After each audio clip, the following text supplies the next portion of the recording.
सुन लिए। तो आ गया है फाइनली पवन सिंह का सॉन्ग लिया जाके 103 गणनायक म्यूजिक से। तो जो लोग नहीं जाके सुने हैं जाके सुन लीजिए।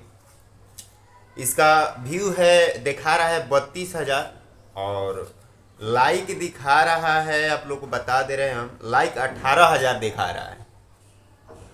और ये गाना में का हम रिव्यू देंगे। तो ये गाना में देखिए कोई मुझे अभी तक कमी नहीं दिखा है, लेकिन शुरू से देखा आप लोग को बता रहे हैं, शुरू से इसमें जो स्टार्टिंग पॉइंट है ना वो भी मस्त है। मतलब गाना कहीं से काटने लायक नहीं है, एकदम सही है और हर चीज को ध्यान में रखते हुए ये गाना बनाया गया है।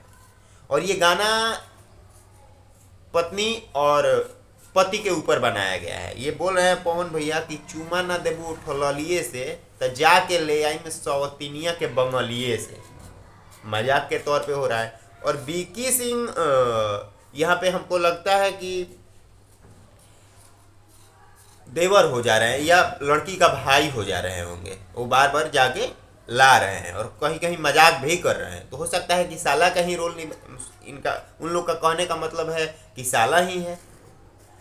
तो जो लोग अभी नहीं सुने हैं इस गाना को जाके सुनिए। और इस गाना को प्रिंस प्रियदर्शी जी लिखे हुए हैं, प्रियांशु जी म्यूजिक दिए हैं, गणनायक म्यूजिक से ये गाना आया हुआ है। और साथ में अनुपमा यादव का जोड़ी तो हिट हो ही रहा है। तो चलिए दीजिए हमको इजाज़त, मिलते हैं नेक्स्ट वीडियो में, तब तक के लिए जय हिंद।